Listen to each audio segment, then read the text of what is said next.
All right.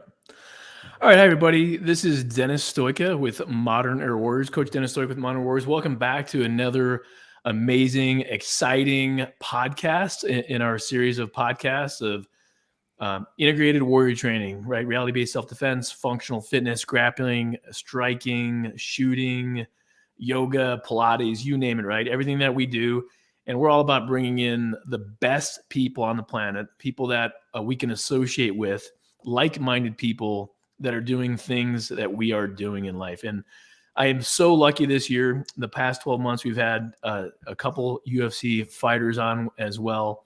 And from people that I know, from like Moni Isaac and Avi and others, right, to be able to have Carlos Newton here with us today. So Carlos the Ronin Newton, UFC world champion and Pride Japan MMA legend, is with us today. The first of only two Canadians, by the way, ever to win the UFC World Championship title. Carlos has always been considered an MMA fan favorite, by the way.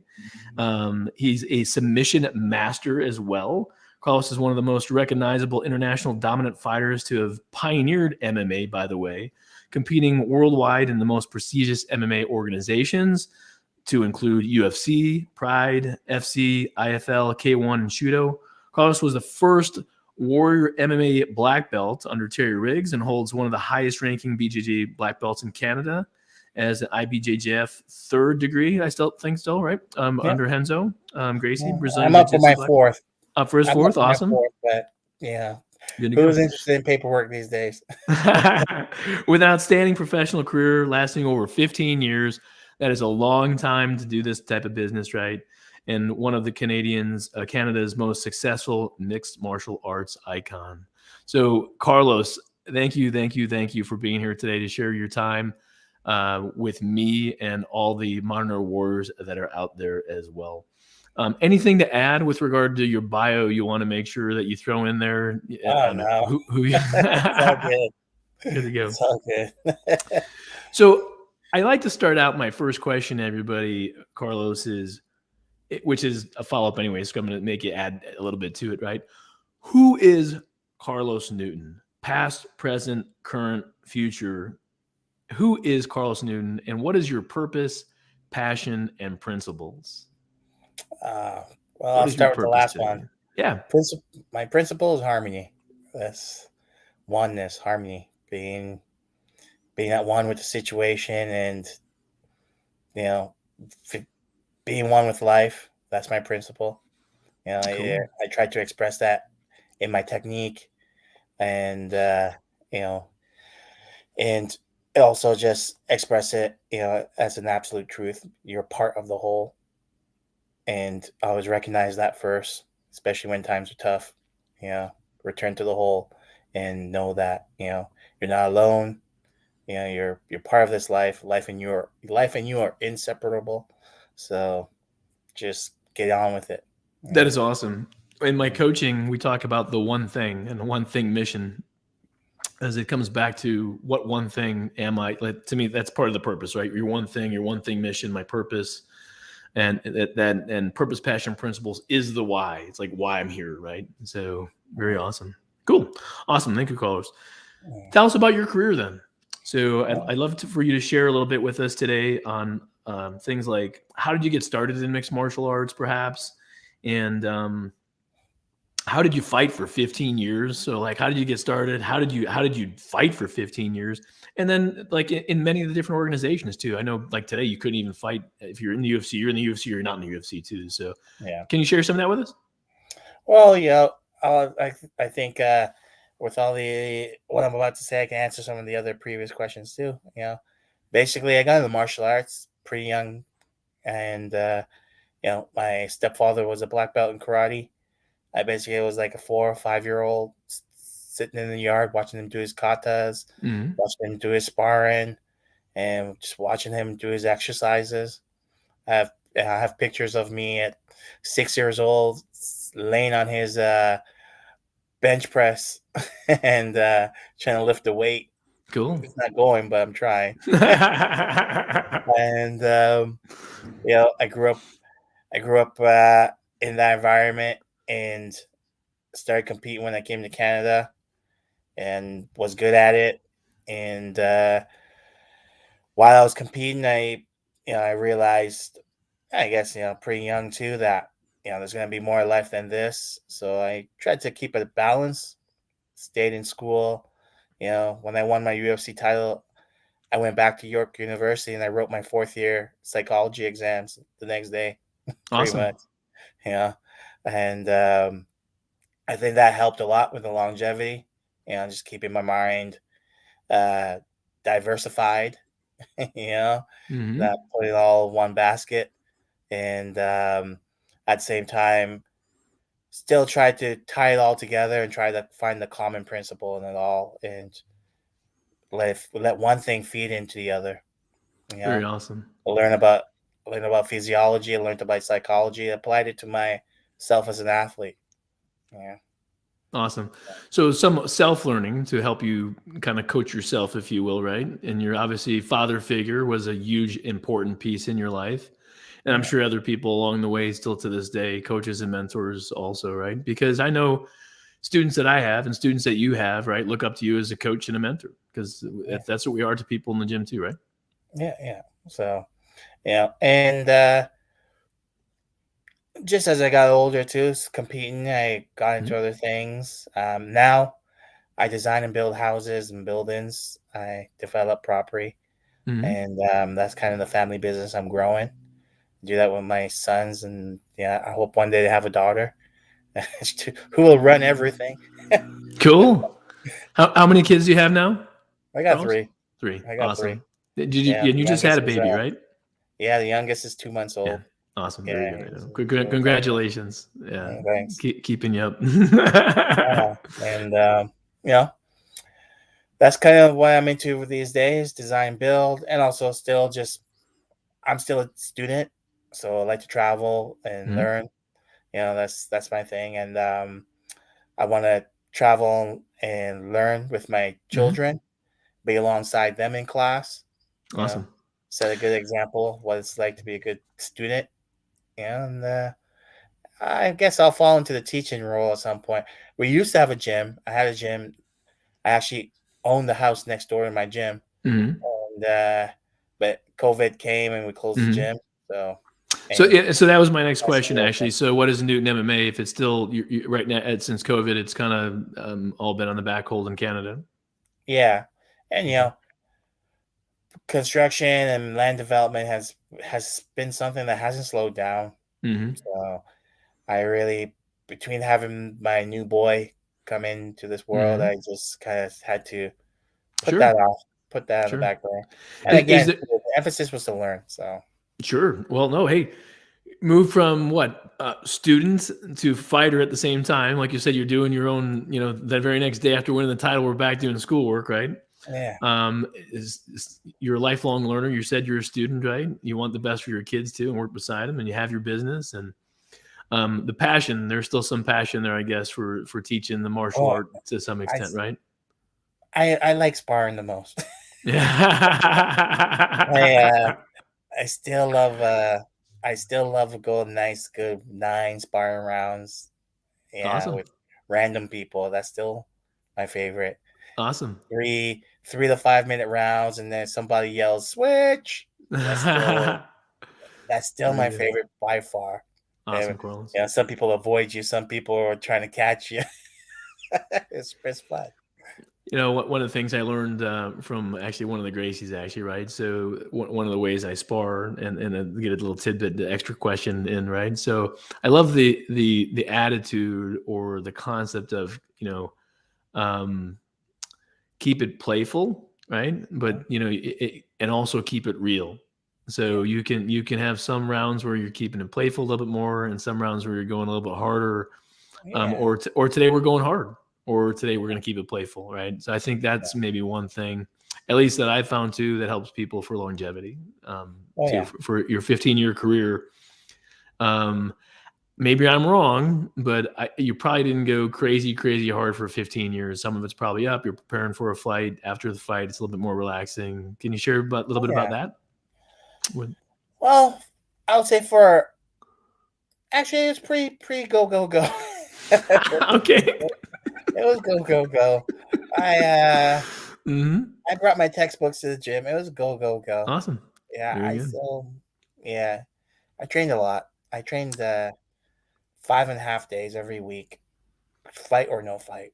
Awesome. Mm, Very good. So yeah. this leads to maybe to the next question. So I want to know why someone should consider training for our everyone, all our listeners, right? Why should someone consider training MMA versus breaking their training up into grappling classes, striking classes, or another art? Or should someone consider individual, right? Should someone consider individual training in an art, multiple arts, or MMA? So you're in the UFC, that's MMA, right? But so in other words, do you push people into MMA? Do you think it's great to train individual arts? Maybe it depends on who you are. You have great grappling backgrounds, or for you specifically, did you have to train more stand up? So kind of two-part question, a little bit for yourself. Was it all MMA? Did you break some things down and why? And then what do you recommend, maybe even for that, our listeners? I found that you know, not even that I found it, I've observed it.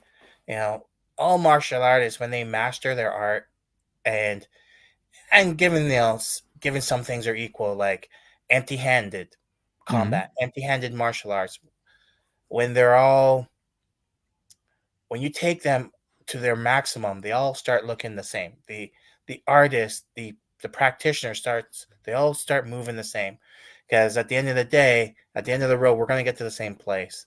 You know, when you want to throw a kick, powerful and low, and the driving principle is go for power. Well, then that kick is gonna look the same regardless of who's throwing it, because there's only one way to do it.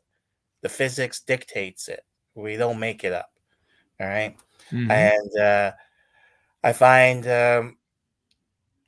as a practitioner, you know, multiple styles is great. Practicing multiple styles is great. But if you do not do sparring that is quantifiable, meaning you're either making people tap or you're making their nose bleed. If it ain't quantifiable, you're gonna have a disconnect between the two. So I find in this way, Aikido for me is the favorite art. It's my Mm-hmm. favorite art of all the martial arts. But if an Aikido practitioner doesn't actually put on the gloves and spar or grapple, Mm-hmm. there's going to be a disconnect. Got to There's keep it going to be a real. disconnect. You're going to look like a ballerina that's never touched the mat. Mm-hmm. Yeah, that's one And, thing. and that and It's that's why, the muscle.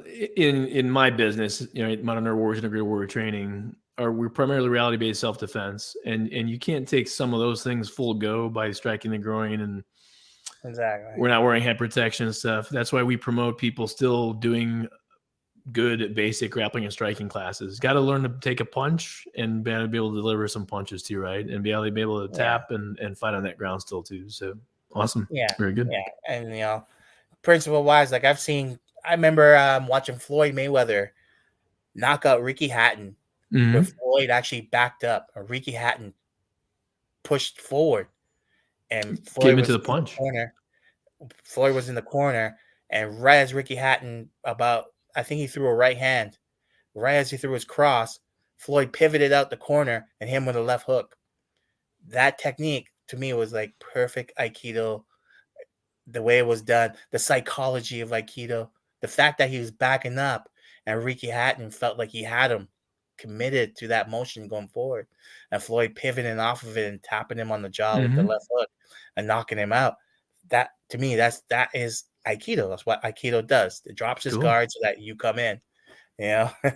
And watching that, you know, for me, because I've done the martial arts in so many ways that eventually it doesn't have a name to me, I can see that. I can see that beauty, that's perfect circular Mm-hmm. motion, how it just brought him in, sucked him in. Sure. And so most people say, "Oh, that's classic boxing." To me, it's just it is what it is. It's the purpose of the moment, and it was executed. It's oneness.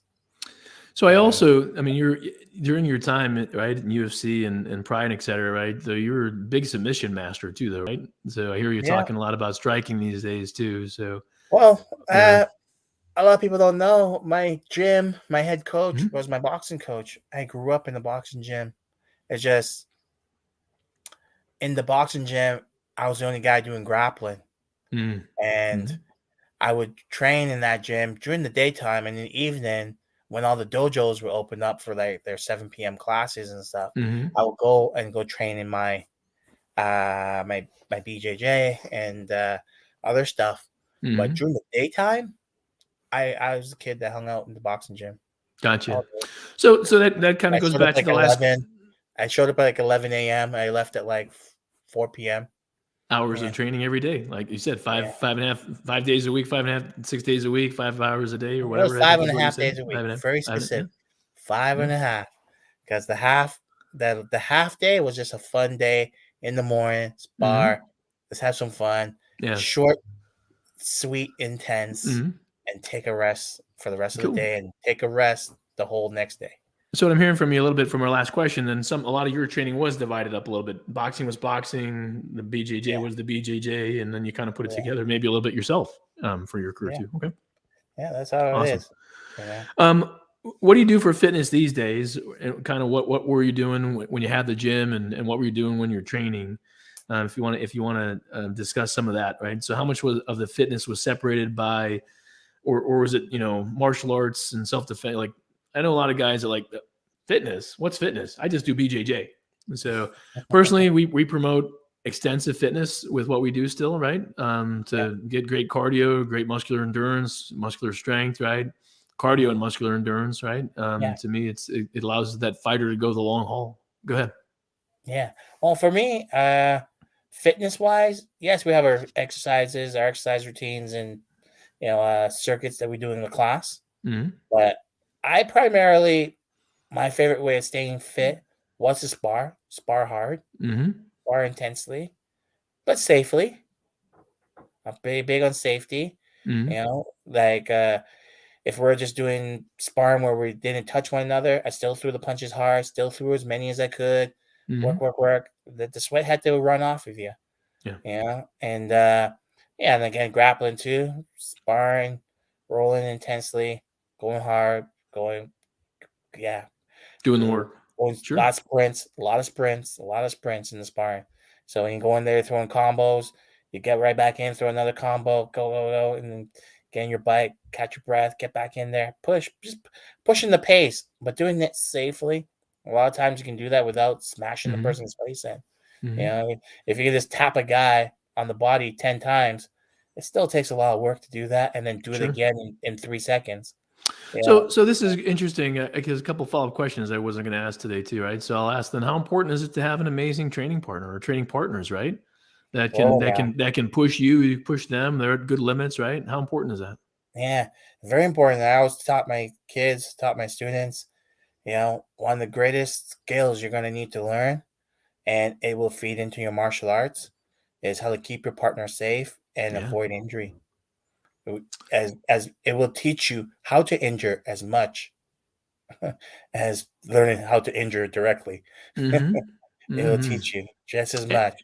and you Yeah. also, I know one of the things that I think is great, when I have newer students, right, I have some students been with me 10 plus years myself. And, I have coaches that I've worked with for 10 plus years too, right? Multiple ones. And love training with them, and I love learning new stuff from them because I want to feel what it feels like, right? In order to Yeah. learn and know yourself, you got to know what it feels like. In order for you to teach somebody else, you got to know what it feels like. And sometimes that comes with a little bit of pain safely, right? I mean, like you Yeah. said too, right? So, There's gotta be awareness yeah. of it, not just Hmm. knowing. I always say, the awareness generates knowledge, and knowledge doesn't Hmm. generate awareness. You might know the technique and not be able to do it at all in sparring because Hmm. there's zero awareness, zero feel for the technique. Hmm. But if your primary focus is to develop the feel for another person's body, the feel Hmm. for your body, you're gonna unlock Hmm. techniques that I will never teach you. Have even whispered to you Hmm. techniques that are just flowing out of you in Hmm. that moment. They were not they were not premeditated in any way. The Hmm. techniques just They just flowing flow. I tell because you, you gotta I feel. I use the term, you can't have what you want, you got to take what you get, and Yeah. that happens from flow, right? It's what Yeah, you're yeah, given from somebody, and you take it. It felt good, and boom, that's just, you don't go in there thinking I'm going to do X, Y, or Z. It kind of just comes, right? And then it comes with yeah, flow, that yeah, flow state. Cool. yeah. All right, so I'd like to know what advice you have for the beginner, whether they're just a brand new younger kid, whether it's a woman, police, military person, right? But someone who might be out of shape that maybe that's wanted to try martial arts. Do they have to get an MMA? Do they? What advice do you have for them? Oh, for me, What do you say? when my parents ask me, "Oh, what should I start my kid off in?" I always Yeah. say, "You start them wrestling and boxing," because at the end of the day, Mm-hmm. that gives them the ability to control the where the battle happens. It allows them to pick the battlefield. You're a wrestler, you can take guys down. Mm-hmm. You're you're a wrestler, you can stay up. Mm-hmm. That's first off. And your hands, well, you gotta be able to move around. You gotta have speed, and striking is just a great way to develop that that thought control, that control of your fear, and Mm-hmm. take some good punishment. Learning, you actually learn to Yep. fight when you box. Yep. You learn to fight when you box. When you wrestle, you learn to wrestle. Mm-hmm. But Yeah. when you're doing striking, you're learning to fight. Yeah, because even if you a great wrestler, until you take somebody down, then you throw the elbow in their face, then you fight. 100%. Until then, you're just wrestling. But Hey, the let me minute ask you you this get one fighting, too, you're right? fighting. So, Moni Isaac, former coach, Avi Nardi, a good friend of yours as well too, right? In the martial art world, also, both of those guys teach some reality-based self-defense, and both have traditional martial art background too, right? So, have you trained any what would be considered reality-based self-defense Yeah. yourself? Well, Avi is formerly my sensei, Mm-hmm. and when I tell people how I got into martial arts, my actual background in martial arts was actually just jiu-jitsu Mm-hmm. and military style jiu-jitsu. I Mm-hmm. did MMA just by watering down that, by performing within the rules of the competition. Mm-hmm. But my background in martial arts is my first sensei, and formerly still my sensei, Thomas Sharkey. My first class, one of my first years of training, he taught me, and it's still my rule. There's only one rule: win. When? That's it. Everything else, it's just a matter of agreement between you and the opponent. Until those things are hashed out, there's still only one rule: win. When? But if everybody can agree, there's only one rule: win, but no kicks are allowed. Okay, cool. There's still only one rule: win. That means everything else is on the table. Sure, sure, sure. Awesome. Yeah. Very So good. you gotta state it all. So, what advice do you have for any experienced person that wants to become a fighter after being Uh, in yourself learn as a about fighter? more. Learn more about the regulation of the sport of mixed martial arts. Learn how boxing is regulated as a real sport, and learn how MMA right now isn't regulated as a real sport, and how what you can do to push for proper regulation of sport. Learn more about the antitrust case that's going on against the UFC. Learn more about the Muhammad Ali Act. Push for it to cover MMA fighters, and push for MMA to just have a functional, real competitive structure where everyone's competing. Promoters are competing, athletes are competing. What guys think they're doing right now is competing. They're not. They're just fighting for the sake of fighting, and then the promoter decides what happens after that. They literally decide. There is no, you have no path to say, "Hey, I won this match, therefore I'm legally entitled for the To the next championship fight or the fight." title or whatever. Sure. Yeah, it's not up to somebody's arbitrary feeling or discussion or decision about it. Hmm. Is boxing, all the other sports function that way through a definable competitive structure with checks and balances. Hmm. And MMA literally is professional wrestling where guys hit one another for real. Hmm. That's what the sport is right now. And Sure. for young guys coming up, you gotta pay attention to that, and get to know your sport, get involved with the proper regulation, and Cool. yeah. Very good. All right. A couple more questions. We're getting close to our time here. We got about 5 minutes left, 4 minutes left. And I think I know the answer to this after talking now. But in the past, what was your fighting philosophy? Attack, submission based or defensive, taking what you got. So, and then has that changed or evolved? Or did it change or evolve during your career or until today? And if so, why? Right. So, what was the philosophy? Submission based, defensive based, right? Stand up, ground. If so, if it changed at all, maybe it changed from fight to fight, depending on who you're fighting, or did you change over 15 years? If so, why? I think the quick answer is win. Yeah, Everybody, I've right? definitely gotten I've definitely gotten back to my reality based roots. I found that MMA, Mm-hmm. competing in MMA, has given me a very solid foundation to actually apply what I think and feel with exacting accuracy and devastating execution. I can, I feel it now when I'm with my students, and I just want to go. I just want to go Steven Seagal on them. I feel like if I pick you up and I put my knee under your back, I will break it because I feel I can do it. I can execute it. I can hit you with a nice uppercut, shoot in, and drive my elbow through your throat. Like, yeah, if I want to slip in, fake a shoot, eye gouge, I feel I can do it. With a knife fighting, with a shooting, if I want to get in, grapple tight, pummel, pull my gun, shoot to the ribs, I feel I Mm-hmm. can do it. There's a lot of seamlessness now in that aspect, and I don't feel like I'm held back by whether or not I can touch you. And does I that know just my come friend. with? I know I can touch you. Now is what is the most efficient way to dispatch you? And That's that now comes with my next thought. that comes with expertise, experience, years of training, right? And Yeah, just being very comfortable and just doing what you do for 5.5 days a week, right? For yeah, years and years and years. yeah, and Mm-hmm. being able to feel the inches between you and your opponent, and knowing, that what exact moment, or that what Mm-hmm. exact distance is right for that technique, and Right. yeah, I'm not missing it. Who has or does inspire Carlos Newton? Uh, well, funny thing is, now that we have been talking for a while and so forth, I do remember you from Avi mentioning you Yeah. years ago, and Avi's been a big inspiration.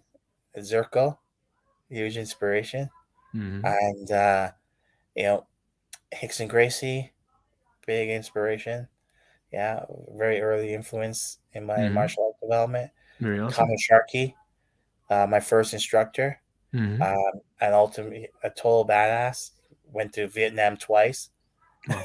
I came back, was a Charlie Ranger, which was the next generation of UDTs, and then they evolved into Navy SEALs. Yeah, Yeah. and I have a lot yeah, of Navy SEAL friends. I'm very familiar with the UDTs before the SEALs. Yep. Mm-hmm. yeah, and Sharky, that's my first sensei. So yeah, these guys, big influence, put me in Mm-hmm. the right path. He was the one that said, "Only one rule win, Carlo." I remember him telling me stories. He'll teach me a technique and tell me a story. When he was in the jungle, guys come up behind, upward block, grabbed his shovel, jammed it in the throat. I said, "Cool, sensei." So it works, yeah. That's And keeping it real, right? yeah, That's training, right? That's why I asked the question. Let you respond to it, whether it's the beginner, the woman, the police officer, right? Because different people are learning martial arts for different things too. It could be a woman taking it for self defense, like for whatever, right? Just as like college student, or police and military that have to do it for a career too. So, yeah, all yeah. right. And especially for women, I always tell them, you have an advantage, and you guys who have all the muscles, you all Oh, we just froze up there. Just for a second there. Hopefully you come back.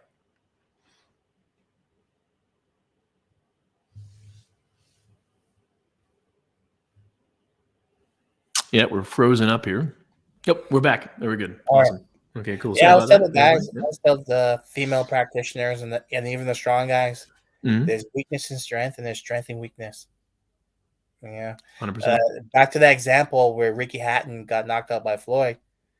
Ricky saw weakness in Floyd being backed into the corner, but Floyd saw the strength of that Took advantage of it. and Mm-hmm. took advantage of it. All right. Yeah. It's 2:30. We're 30 minutes in. I got one last question for you, all right? No So, worries. in addition to the business that you run, what do you do when you're not in the dojo or the gym before? What do you love to do outside of working out and training and running your business? Oh, I like beating up on my boys. Cool. I like putting them in headlocks. I like hanging out with my girlfriend. Yeah, Cool. we're a fun bunch. Yeah, I like Good to it. go. I like to Good to draw, go. Do you? and I love watching watching martial arts movies and watching the old movies with my sons and telling them, like I still have to formally introduce them to Bloodsport. Cool. All right. I could show Mm-hmm. them the deadlock. Just having fun and really just spend time with family, having fun and Mm-hmm. be free. Very Yeah. good. Hey, Carlos, very relaxed, right? It seems like you have an amazing life. Always a student, right? And not so overly attached to where you were to where you are today, right? Flow, right? Relaxed. And what I heard from you too, one with the universe, right? One with the universe, like you said, right? That one thing mission. So very good. Hey, I want to thank you for being here. And I want to thank all my students and all our Modern Warriors online as well. Once again, this will go out on our Facebook business page, the Facebook group, my Facebook page, my personal one, right? It'll be on our YouTube channel as well. And it's in our online university. Carlos, anything for departing? When we're done here, I'll hit end and we'll just chat for a minute or two. Thank you. Anything to close? Everyone, just take your time. Consistency and patience. It'll be all right. Consistency, right? Daily habits, right? Growth doesn't come in a day. It happens daily is what I Yeah. love to say. Very good. Yes. Awesome. Hey, thanks everyone for being here. We greatly appreciate you. Share all this amazing content, right, with your friends and family. The podcast, coaching talks that we do every week as well. Same type of coaching that the performance coaching that I give one-on-one clients that I pay for is in our online university as well. Visit our online university for reality-based self-defense, right? Functional fitness, grappling, striking, all that good stuff, right? Share all that with your friends and family. Get on our social media, share all that great content, participate. We hope to see you at a live training in the future. Carlos, thank you so much for being here. We greatly appreciate you. Thank you, Everybody sir. else, we'll see you at our next coaching talk. Until then, train hard, train smart, train safe, train real, and train for life. Take care, everybody. It was